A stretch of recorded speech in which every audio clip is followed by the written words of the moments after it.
All right, this is Clint from the Doorway too, hanging out with several members of, I think the way you say it is Maeth Daemon, but we all know what the hell it's supposed to mean. But like I said, we love you for it.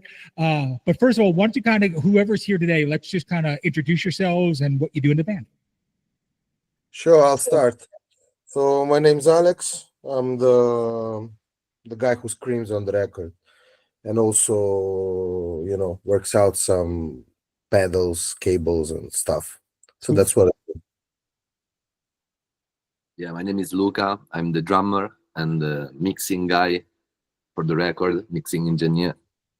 And I really enjoy working out stuff with rhythms, odd rhythms, and just having fun. We just do this for fun, man. So, hi, I'm Matteo. I'm the bassist and just the bassist. Nothing else. Cool. That's easy. That's your bassist. And Yeah, let us say hi to Picconi, who's our guitar player, crazy guy, super knowledgeable. I mean, the best, like the best person you can work with. So, ciao, Pico. Cool. Loving memory. Seriously. Cool. Couldn't make it. Yeah, I was just gonna say, because the bass isn't important in this band at all. You're just the bass player. That's cool. Like the bass doesn't have a driving element to this entire sound. But anyway, so I'm gonna start asking some questions. First of all, where the hell did this band come from? It came out of nowhere. Literally, I got an email saying, "Hey, check out this band from a PR guy that as a friend of mine," and he's like, "I think it's gonna be right up your alley." And I'm like, who the hell is this? Like, I've never even heard a demo tape from them before, and now you're giving me a full album. So where did you all come from, and how did this happen? Who wanna take this? Well, we actually got from different bands. Me and Alex started by playing together when we were not kids, but in high school. Yeah. Started already with metal music, and we had this band called O Tsunami. And we took this for a long time, But then at some point, life came up, and we just separated our ways. Some people from the band just went living abroad and studying, working. In the end, Alexander found these other two guys playing in another band and wanting to do something more crazy. And they called him, and in the end I ended up as well in the band. I knew the drummer. He couldn't play anymore with them. Just they played together for a year, and but they weren't working out. But he's still a huge friend of us, huge fan of us. We are a fan of him, and in the end we got together and decided to go fully through with an album, a first album. The first idea was to do a demo, I have to be honest. Gribbo, the bass player, wanted to do a rough demo in the beginning. But then we said, well, fuck it. Let's just do it, Why should we not? We already had experience before with other bands, Mm-hmm. That's it. That's where we come from. Anybody else want to say anything else about it? Yeah. No, I mean, the question is legit. I mean, no one knows us, and that's okay. I mean, we never played with any sort of intention of getting this, in any sort of professional or fame-seeking thing. But just playing music, we kind of try to make it weird enough for us to enjoy it, and which is working out so far. And that's it. I mean, we're in Rome. This is not like the biggest metal scene that you got around. Even in Italy itself, Italy is already kind of an outcast in terms of metal compared to the rest of Europe, and it's fully geography. I mean, bands spend too much to come with a van to Rome. So either you got like the big acts, or that's it. So it's hard to find like mid-range bands or things like that coming our way. So I mean, there's no much culture around metal here. I mean, there is, of course, there is a scene, and there's lots of good bands around. But I mean, it's just us. There are not many of us, and we're just doing our thing. Yeah, I think there was actually, Alex, a time around 2008, 2013 that there were actually a lot of concerts in Rome, and that period of time really shaped us because we were at every concert, every gig we could get on all of like an unknown band for us as well. We didn't know. They were just touring, and we didn't even know why there were people at the club. And sometimes there were just us, like 4 people in the room, and listening to a concert. But then at some point, I don't know what happened in Rome. The scene really got ruined, and but I'm hoping it's starting again. There are a lot of young bands coming up now, so we're building again. Cool. Awesome. So I know you keep using the word metal, but like I think metal is just one of the elements of your band, and that's why it's so cool. So was it hard to kind of mix elements of like harsh noise, electronics, jazzy elements, post-hardcore, all into like one song? Forget about one record. Like every song kind of has its own little flavor. There are drastically different tracks, and there's a couple tracks we're going to talk about later on that are my favorites on the record. But was it hard to mix all these sounds together? Because like I said, you hear so many different styles in it. Griboido. Okay, it's just probably it's just because we're growing. We grown. No, I speak like Tarzan. Sorry. um, I can't explain it. I think this just because we're a mashup of many influence, many difference, and we have also many different interests out of the music, and then we tried to put everything inside of this album. So probably it could be the last one, just because we put everything of ourselves just in one little album, but it it it's easy. So it's just us, nothing else. It felt natural, like we didn't.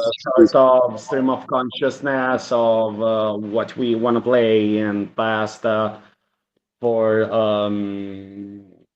explain ourselves and for let us ourselves explain, nothing else.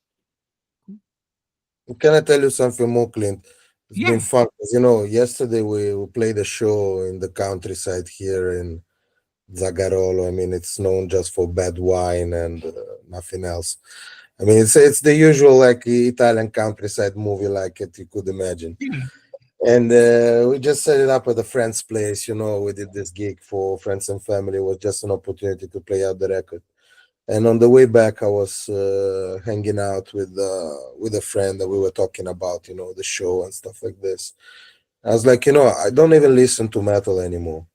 I mean, I just, I go to concerts for sure. I go to gigs. I like to play it. But if I'm at home, it's really hard that I'm gonna put up a metal record. So there's something that, it's been like fundamental growing up, Mhm. fundamental shaping, the taste, the also, a sort of flexibility into going into more harsh things as opposed to popish stuff. That there is a certain mindset that you get when you're 16 years old and you listen to Cannibal Corpse. So and it's fun. Like I don't do it anymore. I mean, it's something that is becoming even more rare, and therefore I know we're talking metal. I know we're talking metal. See, I don't feel our record is metal at all. There's probably nothing metal in it. Just a part of an attitude. So thank you for the question, because I mean it's stuff that I find myself thinking about a lot, And Well, yeah, that's what I was gonna say. Is I'm 52, so like I used to go to record stores and buy records just for album covers. Like I would see a cool album cover and I'd be like, all right, let's check this out. But that's what I'm saying is like metal is just one small part. There's so much going on. I wouldn't call you a metal band either. I would call you more post-hardcore, noise rock, like mix elements of that in with metal. So I fully agree. Like you're a sum of all parts. Like there's so many different layers going on. So no, that's cool. Like, I've been making music and recording and touring for 30 years too. And there could be weeks at a time I don't listen to a metal record. And then there'll be an entire month that all I do is listen to metal because that's just where I'm at and my mindset. And I think that's the reason why you make this kind of music that you make is it's everything that you love, correct? Like that's kind of the reason why you do this. Yes. That's what I thought. Totally. You nailed it. Cool. Yeah, it's just the stuff we listen to. Just the stuff we got kind of entrenched in our DNA, so it's easy to let it out. Cool.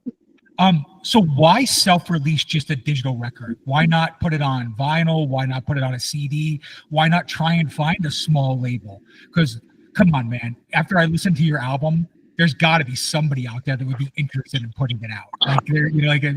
Why do it all yourself? And why do it just digitally?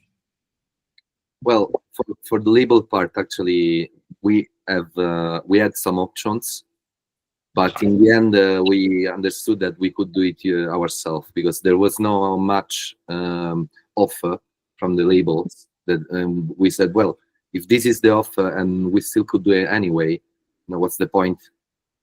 We just wanted to take control over our music, our creative stuff.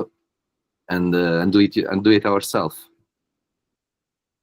We do it because we love it. So also for the first time in one of the first time in my life that I had to think also about content with them. We had to think of every one of us had to make an effort towards a world that we don't really like. We don't like social media so much, So reaching to all these fantastic magazines for us is an honor and also a surprise. We're really surprised that you like, don't know that you like, but that it even got to you, For us is a huge honor to be here. Yeah, and that you listened to it. Yeah. That you actually got into the record and that you spent some time understanding what was going on. And I mean, for us, this is important. So thank you for that, Clint, for real. So I have to ask you why, just because why? Ask me why, because why do I like the record? I think best of both worlds. Yeah. And literally,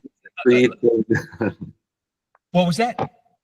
I think he meant why did you listen to it in the first place, and then why did you like it? Oh, sure. Well, the reason why I listened to it in the first place is it got sent to me in my PR cycle from the PR company. So I first of all, it's one of the guys that I trust and know that if he says, "Hey, you may dig this," you may dig this. So that's kind of the things.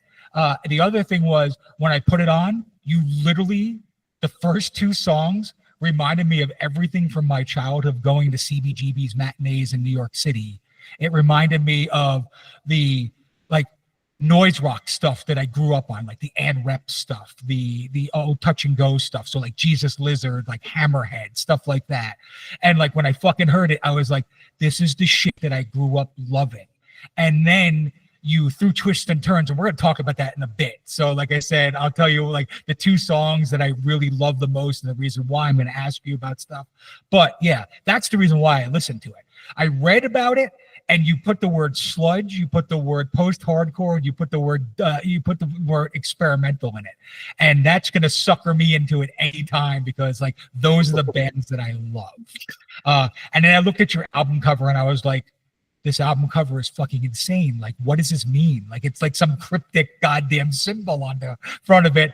It could be anything. So I love those where you have to listen to the music and interpret things as well too. So. For sure, for sure. Actually, the album cover is much easier than you would expect. I mean, Probably. it's not that big of a riddle, you know. We were so the record is called Dogma. Try and write up the letters of the word and put them all one over the other. Okay, we were just looking for something that had a ritual, almost, you know, a sort of yeah, let's say cultist vibe, you know. The whole record is about truths that we're being given and fed, and we accept without asking questions back, you know, the concept of religious dogma. But we see that this concept is also something that happens in everyday life, especially, you know, in this sort of late stage capitalism era we're living in. And so, you know, I mean, it's just a collection of thoughts. We were thinking about things and discussing them, and every song actually touches upon something that is currently happening in everybody's life Mhm. that we also, you know, live through. And it's not like we're elevating ourselves to a space in which, like, you know, we don't do this, we don't do that. No, we'll do it. We just don't like it. And this record is just a reflection about it. It's just a safe space for us to think and say some things that maybe I couldn't say at the office or at dinner with my in-laws, you know. Sure. No, it makes sense. No, and it drew me in. So awesome. So I'm going to kind of jump into the next question. It's for you, Alex. So it's about the vocals. So to me, the vocals are the most hardcore thing on the record. Okay. And I mean, like, as far as like old school hardcore, like music with like noise rock elements, you kind of remind me of like bands like Kiss a Goodbye or Rorschach or like Integrity. Like that's kind of the vocals they come across. They're not quite hardcore, they're not quite metal, they're not quite noise rock. They're like a mix of it all together. So where did that come from? Like, who are your influences? Because when I hear it, I hear those bands very much. Man, I've never listened to any of these bands you just mentioned, and this is fun because, you know, it's not like we got this super high coverage of our record, but we got a couple of you know, of reviews, and there were lots of names, and I was like, I mean, I have no idea who these bands are, and I was super curious. I mean, and now you know, I got an opportunity to listen to something that, you know, somebody else's feeling is kind of similar to what we're doing, which is, I mean, I don't know, a completely different way to look at what we've been doing. So it's super interesting. So in any case, thank you for raising those, because I will definitely look into those. And I have the impression that I missed out on like seminal important bands. That said, man, I don't know. I mean, in terms of I don't know. I just scream. I just scream. I've always been doing it like this. There's no technique. There's no nothing. I mean, I just let it out. I was 16 when I was playing with Luca. I was constantly ruining my throat, hurting myself, you know, Purposely. speaking on low tone for full weeks. And then at some point, something clicked. It was probably diaphragmatic breathing or whatever the fuck it's supposed to be doing. But I mean, I'm a heavy smoker. I'm probably 50 kilos overweight. I mean, I don't know, man. I just scream. So of course, there's many who I looked up to. Randy Blythe from Lamb of God. I don't fucking know. I mean, even come si chiamava Frate? Suicide Silence. Absolutely love that screamer. Ah, porca troia. Mitch Lacker, absolutely love the guy. But then, I mean, I grew up with Rage Against the Machine, and it all started from there. So, you know, I was 16, trying to go into that rapish, screaming vibe, losing my voice, regaining my voice. And then it just evolved into something else, probably also because of the stuff I was listening to. I was a fucking huge fan of Snot, and I mean, there was so many bands I was listening at the time, and I don't know. I started from a place and I ended up somewhere else, and I have fun, screaming on what we're playing with the guys, but also I don't know, more like modular synth electronic stuff. I've been doing different things, and I think I got this kind of scream that works out with everything that's got a little bit of harshness and a little bit of complexity behind it. I just have fun, so that's it. Cool. So I'm going to jump into the other two guys here, the rhythm section, the bass and the drums, because your guitar player is not here. But I'm going to ask a question about the guitar player, and I hope you can answer it. But this is for you two. So to me, the rhythm section is kind of the driving force of this band, okay? It kind of leads the direction of where the sound goes. I feel like the guitars are kind of the architect, but you lead the sound. It's not so much metal, it's not so much jazz, it's not so much rock. It's kind of a mixture of everything. Like the bass seems like a lot of times it's the dominant force in the album, and then the drums have the chaos and control to kind of make sure things go off the rails when it needs, and when it doesn't need it, you pull it back. So can the two of you kind of talk about how you two get together to make sure you click and make this sound so good? I think the best answer would be we don't listen to each other. we just don't. We go. No, I'm joking, man. I'm joking. Well, it was at the beginning. It was really nice to find with Matteo, Mitico Gribbo, Mr. Gribbo, because I come from a conservatory education. I actually studied jazz drums at conservatory, and ended up like this. But as many drummers are, were my influence, like Jordison from Slipknot. Also, I have my most albums that I remember.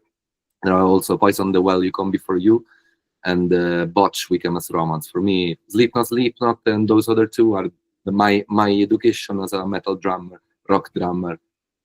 And when I found Gribbo, I found chaos. Actually, I think he is the chaos. He's the one who needs control.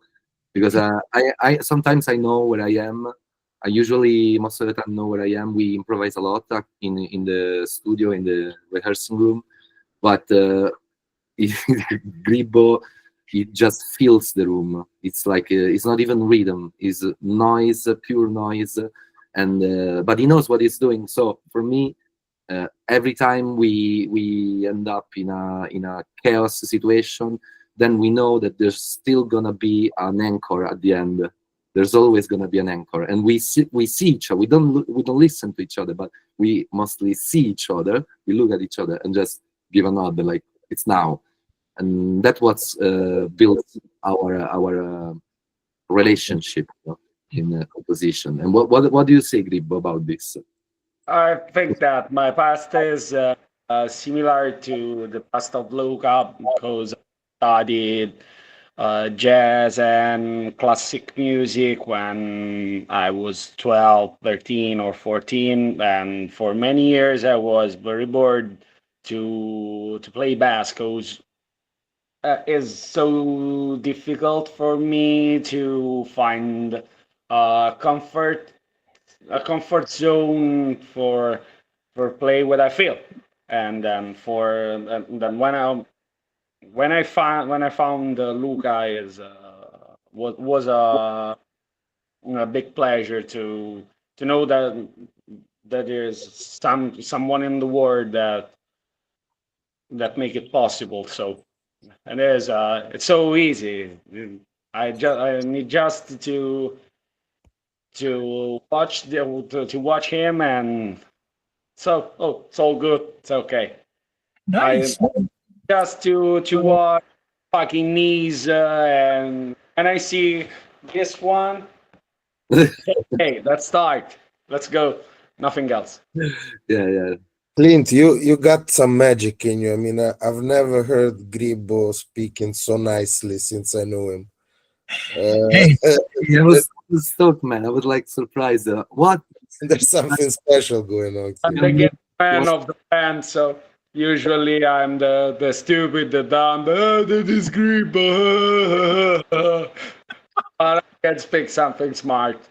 So. No, that was cool. No, that was great. Yeah, like I was gonna say, there's a big jazzy element in the rhythm section here, and I kind of call it more like John Zorn's Painkiller. I don't know if you know who John Zorn is, but like when I listen to you guys, that's kind of what you remind me of, the rhythm section. Like they know when they need to be chaotic.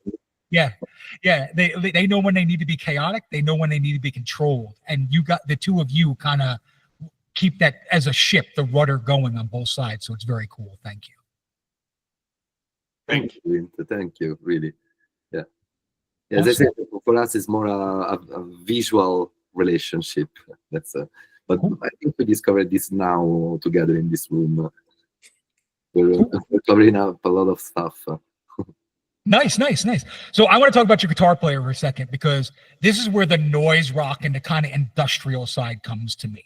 So like when I hear him play, it kind of reminds me of like all the cool shit that Jesus Lizard did, but if he was like in Godflesh. Like it's almost like that kind of feeling. Like it's like industrial doom with like the best noise rock guitar I've ever heard. So like, are you shocked every time he comes up with a riff? Because when I listen to the guitars, it's almost like they shouldn't fit, but they do. And I don't know how else to explain it. But talk to me about him and the stuff that he does. Yeah, about Picconi, in loving memory of him. I found him on Facebook post maybe about 10 years ago, and he is 18. And he never listened things about post-core stoner, was a fucking metalhead nerd. And so I found him when I was in my old band, and we need a guitarist, we need a white paper for write our sounds. And then we find out probably he never knows what we play, but he do. He had many pedals: modular, noisily, distortion, fuzzy, many things to make everything beautiful.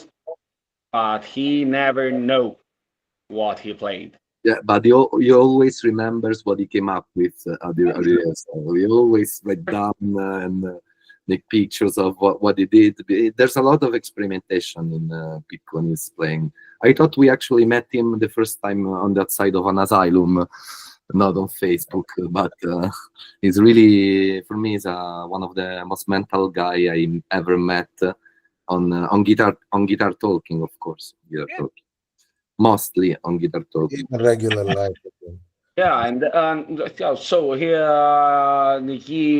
can totally leave the grooves or the harmony just for make some riff or some arpeggios that just going around to herself as a sort of maybe in one songs called come si chiama quella sui versi. Prompt engineering. Maybe in prompt engineering, he plays just by yourself, so doesn't follow anything that we play. We just cross him in some parts of the song, but he go, and he is perfect for this. So probably as the right man in the right place. Cool. In the right way. Awesome. So ironically, you just spoke about the first song I want to talk about, and that's Prompt Engineering. That is my absolute favorite song on the goddamn record. And the reason why it's my favorite, what was that? I'm sorry. It's the same for ourselves, because it's the real mix of our roots. That's what I was gonna say. If there was one song I would play for somebody and say, if you like this, you're gonna like the band, it would be that song. And the reason why is, it kind of reminds me of like if Mr. Bungle, Dead Guy, and Helmet all got together, got really pissed off at each other, and decided to write a song. All right, that's kind of what it reminded me of, because it's going everywhere. Like the guitars are straight out like noise rock. Like the vocals are straight out of Mike Patton-esque like chaos to me. Like that's kind of what it reminds me of. And then like you have the most steadfast rhythm that I've ever heard. It reminds me of like the reason why I like Helmet so much is the bass and the drums are the most consistent goddamn thing in that band I've ever heard in my life. If you listen to a Helmet song, you know from the drum beat. Forget about the guitars, forget about anything else. Like you know, and that bass tone. So can you kind of talk about that song and how it came to be? Because it's like truly an amazing song. Grazie, Clint. I mean, Grazie, veramente. I think we will not sleep tonight. You know, you're pumping us too much. I don't remember how the song came up. I think the initial riff, the one that indeed Gribo was talking about, there's this, you know, sort of insisting riff playing over and over again. And we just started, you know, kind of, you know, creating all sorts of other rhythm patterns and other sounds around it. And but I don't remember like the full creative process of the track, to be honest. I don't know if you guys have anything to say about it, but it is indeed a track that I also really enjoy. I mean, it's a track about artificial intelligence and the abuse of artificial intelligence, and you know, the space artificial intelligence is taken into arts, into craftsmanship, into music.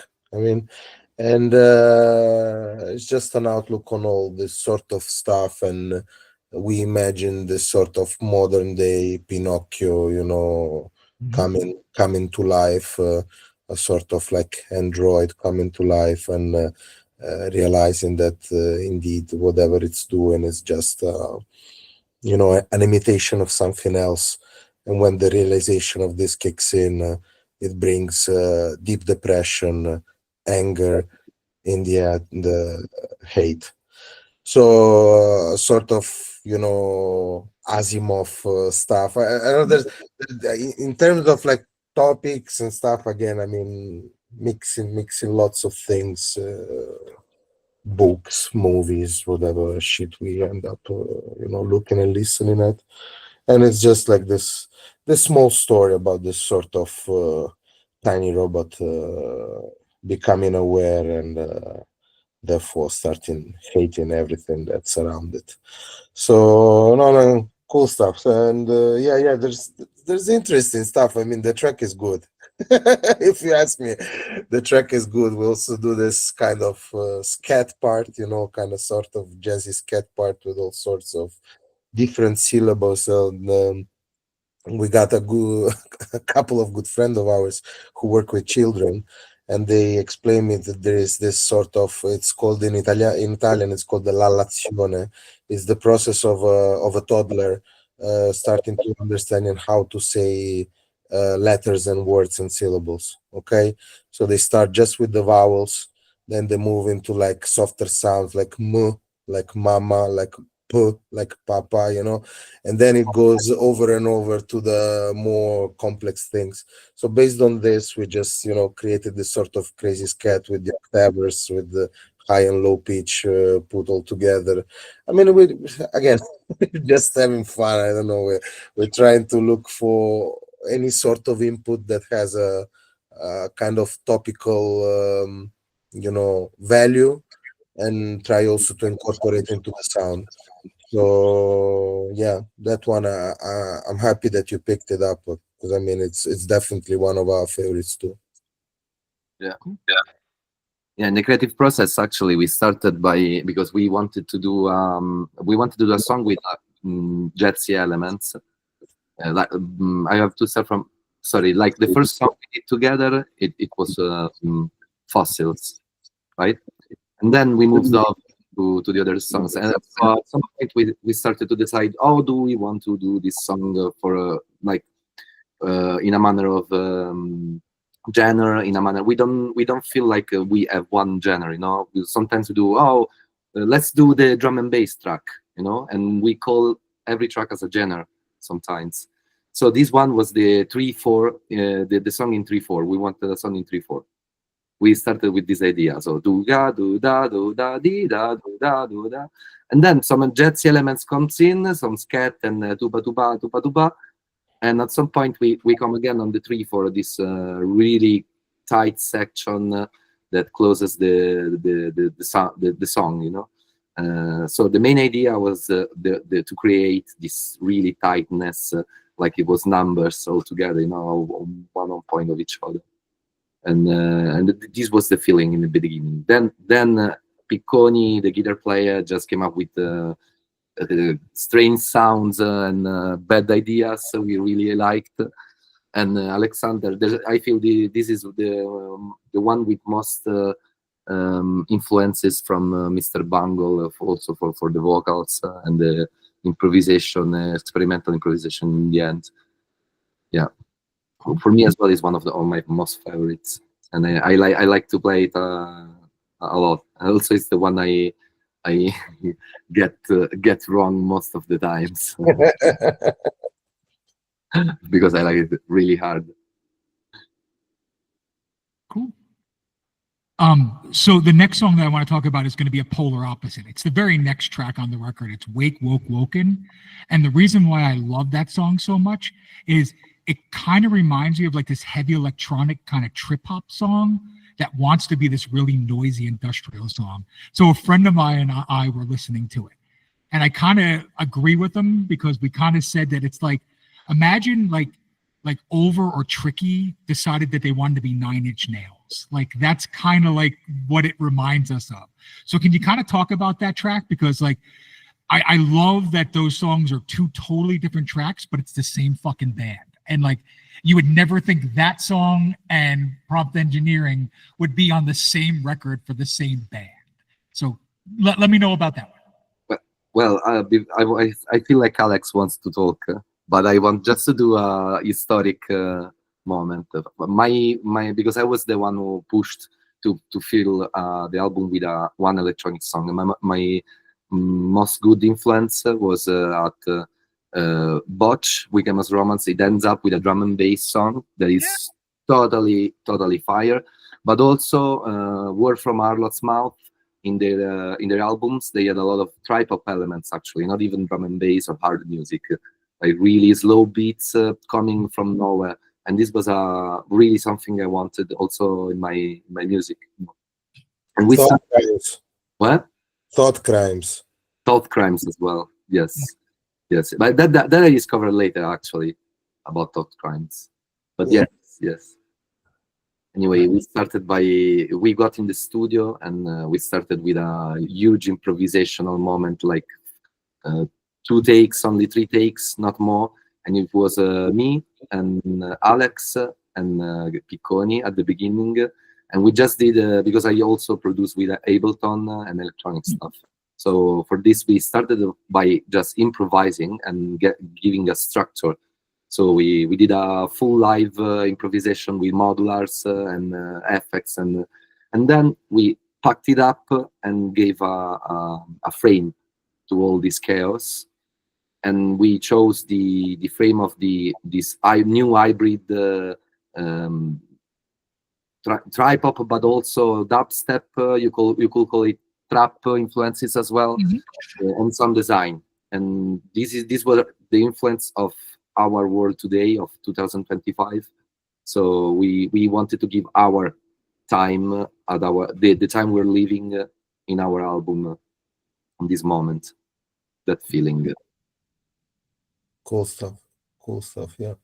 No, it was good because I mean, yeah, there was lots, and in the end, it just was a sort of, the French, they call it divertissement. It was just, about doing something that was kind of freaky in the context of the rest of the record. And it was a fun thing to produce. And I know that Luca spent like ages on the sound design part. We also wanted to have this sort of Prodigy vibe, and that's why we asked Gribo to also play like rough, really rock and roll bass line.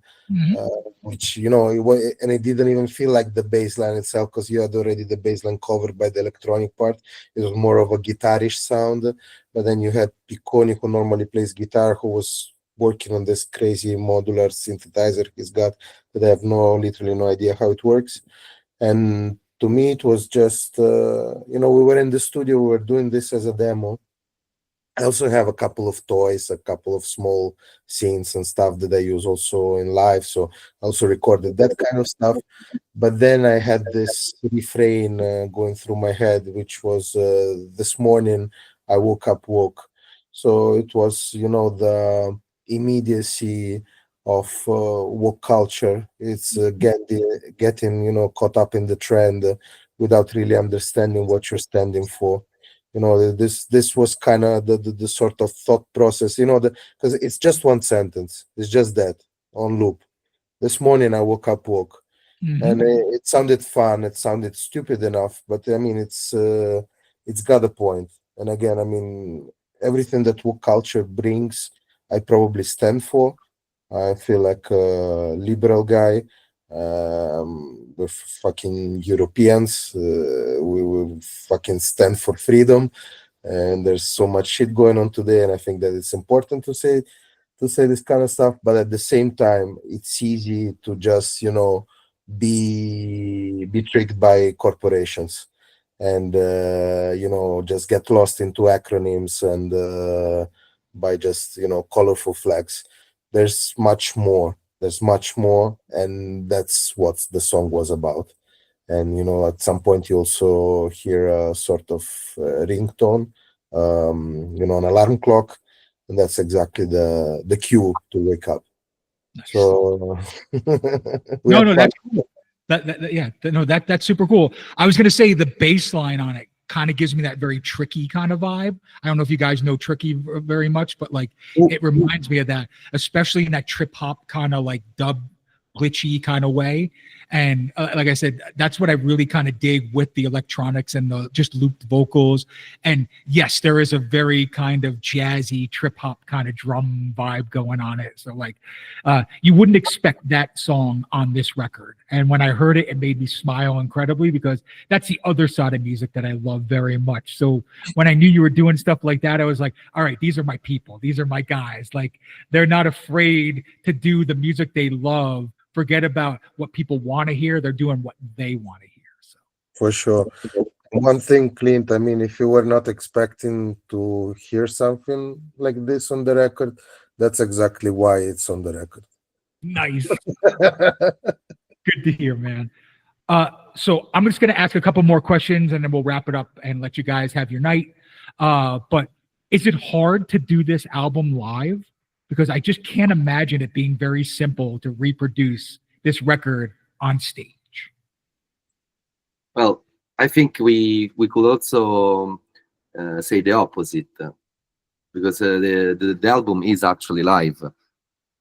So I have to be honest, in the beginning it was hard. Before recording the album, I felt like too much energy on the show, and I wasn't really in a good shape with my drumming. So I started working out and also rehearsing more, and then eventually now it's just easy peasy lemon squeezy. Like yesterday, I really felt like we were in control of the whole situation. Of course, the first live we made, there were issues as always. Something tuning off, cables breaking, cymbals flying. Of course, is part of the game, But I really feel now that also after a year, because we recorded this album 1 year ago, so we're even tired of listening to it, tired of playing it. We don't rehearse it anymore. We just play new stuff. We do a one full rehearsal before, and not because we're good at it, We just it comes out. Mm-hmm. Now it's in our veins now, in somehow. I don't know. Still need to rehearse. Always need to rehearse. Yeah, definitely. No, and it's fun because Luca touched upon a really interesting side. I mean, the recording of the record, what he meant by saying it was done live, it's exactly what I mean. He was saying we just recorded the full thing in one day, all playing together, simply in two different rooms. We had one room set up for the instrumental part, and I was screaming and doing all the other stuff. Let's say in the next room. Okay, so it was one day of recording around probably 7 to 8 hours or something. And 1 year, Luca delving into the sound waves and engineering the shit out of it. I mean, it's the work that he did is massive. He made 1,000 proof to mixing and something else. So I put the limit on maybe 16 trying. Just Uh, yes. Then I started making dots. and Dots 1, dots 2. When I got to 13, all the mixes, just got around. Yeah, it was actually a long journey, but we also had a lot of problems. At some point, I even broke a foot, and I couldn't get to the studio to work with the album. So it took a while, but it was worth the journey for sure. Next time we're gonna call another mixing guy, another sound engineer. That way, I decided that. I actually put my vote. So like I was going to ask this is kind of the last question is the new material, because you said you have new material. Is it very similar to this? Is it totally different? Is it going to be in the same kind of vein? Like, I'm just kind of interested because saying is it similar kind of seems like a nasty thing to say because nothing's really similar on this record. Like every song is very different, but is it going to have that kind of noisy, kind of hardcore-ish kind of electronic elements all mixed together again, or are you focusing in a different direction this time? so probably we could never know because every single songs in Dogma are different just because we were different 2 years ago. We were other persons. We're not the same at now. And for the next album, probably we have to put many different things, and we need to dig inside ourselves for make something different. Because probably we could think to do some noisily parts more, or maybe some heavy parts, some doom parts, but actually we don't know because many of the signature of the songs are made in maybe just 2 weeks before then records. Because we're really near to start is okay, so we have to put this because we had in our courts and then we need okay and No, I agree. There's definitely still something like a core sound. I mean, there are some elements, even though I appreciate the fact that you're saying that every track is different. To me, they all sound kind of the same after a while. So, but that's probably because we've been writing them. Of course, I mean the vocal tone, the guitars, the bass tone. In the end, you can recognize the sound. There's just different ways to approach the instruments and to work out the songs. But I still feel that we have a sound, and I think that it's gonna be there also in our next stuff. It also really everything depends also a lot on what we're gonna be writing about. I mean the context, the concept behind the songs, and behind the record, it was quite straightforward. We knew where we were going, and it was still our first approach to doing music together. And I mean, what you hear on the record is literally everything we've written together since we started. There's nothing else. There's no outtakes. Maybe, I mean, this is what you get is what you get. And now with new stuff coming up, I don't know, maybe we'll do a shorter record, maybe an EP, or maybe we'll do another full LP, who knows? It really depends on what we want to convey as a message and how the songs work together, and if they're, if we manage to express what we want to express through the songs. But I mean, honestly, I still have no idea. We had few thoughts about what could be also the lyrical and the conceptual direction, but who knows? We'll just live through it and we'll see. And we'll send it to you because it looks like you're the only one enjoying it. So